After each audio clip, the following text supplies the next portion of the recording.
in transmission was 32%. So we avert 32% of 9% of a 9% incidence rate. But that's the reduction in transmission as measured in the study. Now, of course, the problem with epidemiology is all of these things are non-linear. And so the reduction that you get in the steady state incidence is not linear, does not vary linearly with the reduction in transmission. And in fact, if you do the modeling, what it shows us is that the reduction in incidence is only about 65% of the reduction in transmission. I mean, essentially all we're saying is that I use a gel today, so I don't get infected today, but I can still get infected tomorrow. So the protection of the gel, it protects me today, but doesn't stop me from getting infected tomorrow. So we just put all of that together, and if you do that, you come up with a cost of about $2,000 per infection averted. If we assume that inverting one infection saves about 20 disability-adjusted life years, which other people have said, then it's about $100 per DALY. And that's really pretty cost-effective. The cost of 20 years of ART is about $8,000, so averting an infection is a lot cheaper than putting somebody on ART for 20 years.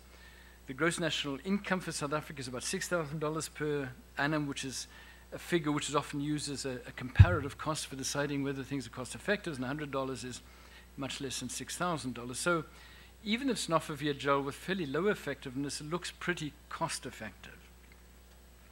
If you do the same thing for ART as prevention, then the calculation here is slightly different. The annual cost of maintaining somebody on ART is about $500, let us say. The number of people that person is going to infect is about 0.08 of a person per year. Now, I said at the beginning that every person with HIV is infecting one person a year, and they're going to live for 10 years, they're going to, or 7 years, they're going to live for 7 to 10 people. Because when you're at a steady state, each person with HIV is only infecting one person a year. So why does it go down from 7 to 1? It goes down from 7 to 1 because 6 of the 7 people that we're going to infect are already infected. At a steady state, you infect one person, you die, you infect one person, you die, so that's why it is a steady state. So the steady state, you're only infecting one person a year, not because you're behaving well, but just because everybody else is already, all your partner, or 6 out of 7 of your partners are already infected. The reduction in incidence, let's be optimistic and say that treatment prevention reduces incidence by 95%, then the cost effectiveness is rather more. It's it costs rather more, $6,000 per year as opposed to, what did I have before, $2,000. And it's about $300 per DALY. It's still pretty cost effective. This number is still less than the cost of putting people on ART. This is still much less than the gross national income.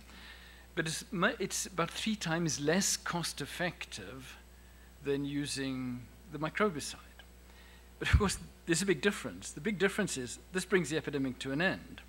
And indeed, there's another big difference, which if you think about it, if you use the microbicide, let me go back to the slide here. If you use the microbicide, as time goes by, it becomes less and less cost effective. Because as the incidence drops, you're still giving the same amount of ART, of tenofovir to all these HIV negative women, but the risk of getting infection is going down, so the cost effectiveness is going up through the roof. What is interesting, of course, with this is that as time goes by, it gets more cost effective, because you're cutting down the number of people who need ART. So this starts off as being a little less cost effective than the vaginal microbicide. A, you bring the epidemic to an end, and B, in the long term, it rapidly becomes more cost effective. So nothing in my hands, nothing on my sleeves. Okay. Ruben and I have been doing some, and others have been doing some work with Jim Kahn, trying to do a really careful, and Rod Bennett, a really careful analysis of what is all of this really going to cost. And there's so many costs. There's the hospitalization cost, the treatment cost, the advocacy cost, the human rights cost. There's, if you don't put somebody on antiretroviral therapy, they're going to get opportunistic infections, you've got to hospitalize them. And all of these costs have to be taken into account. And Jim and Rod have done a very good job on doing this. And what they've looked at is what is the cost of what we're doing at the moment over the next 40 years, from 2010 to 2050. What would be the cost if we start people at 200, 350, 500, or immediate? Now, what we see is that, of course, the number of, as we start treatment earlier and earlier, the number of person years on ART goes up from 10 million to 50 million just for South Africa in the next 40 years. So not unexpectedly, the earlier you start, the more people you have on treatment.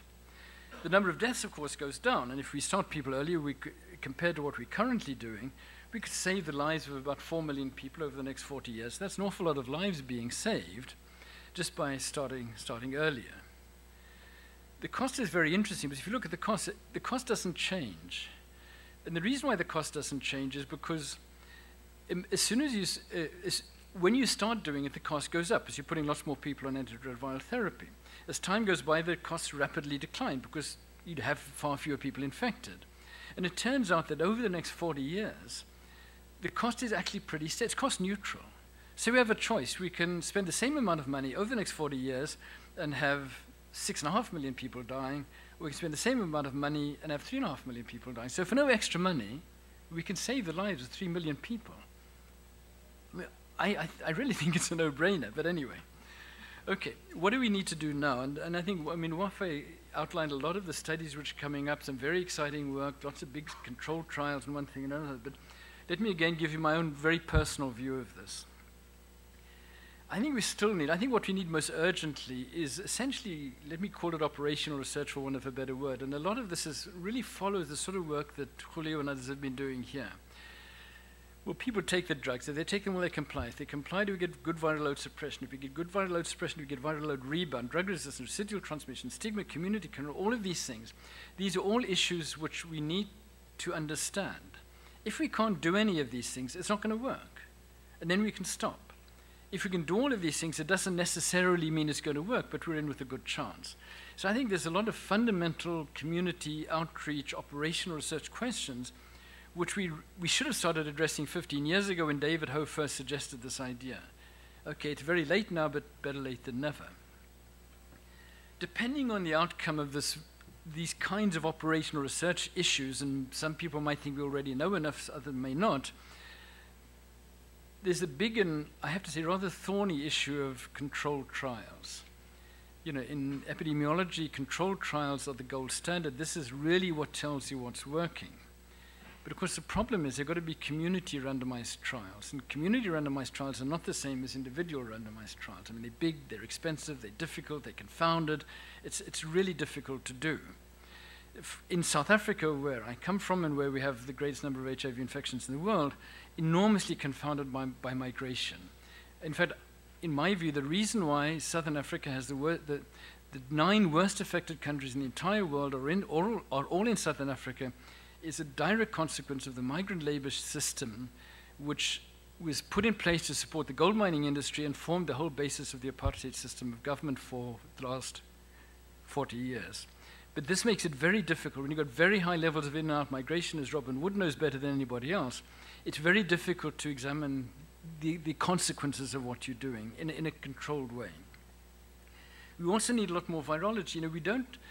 There's a lot of virologists out there doing incredibly exciting work, and there's a lot of public health people doing incredibly exciting work, but we're not really tying them together. We need to know, as looking at things at a population level, what is it that actually determines the relationship between transmission and viral load? We've got lots of data. The data isn't that great, but there is a lot of it out there. But none of us really know why it is that you appear to get the saturation effect. Is it a power law relationship? Is it the kind of relationship that I'm proposing? And we really need help from the virologists, molecular biologists, all of those people to help us understand that. We need to understand things, as Julio always reminds us, what is the effect of ART on immune function, and in particular, what is the effect of HIV on immune function, and what is the effect of ART on immune reconstitution and your prospects for living? So there are a lot of questions out there which we need to be answered from the virologists. And then, of course, we have to ask the economists, what's it all going to cost? And this is also a lot of work, but we need to think the direct and the indirect costs and the direct and the indirect benefits. A colleague of mine, in fact, Richard Peter, once said to me, killing babies costs nothing. You can always have another one. Killing old guys like me and Julio costs nothing because we just become a burden on the state. The worst thing you can do from an economic point of view is to kill young adults. You've invested, you spent 20 years educating them, housing them, training them, taking care of their health care. And the social deal is they're going to spend the next 20 years of their life paying that back to society. So instead of doing that, we kill them. So killing young adults is a very, very bad idea from an economic point of view.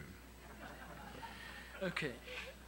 Just to end, I was really taken by this quote by Eleanor Roosevelt: "The future belongs to those who believe in the beauty of their dreams." But the reason why I was really taken by this was when we published that paper in The Lancet, I got an email, a bunch of us got an email from one of our colleagues, a very respected colleague, but I won't give the person's name, who really doesn't believe in any of this stuff, and ended the email by saying, "Dream on." And I wanted to write back and say, yeah, that is exactly what we intend to do. Dream on.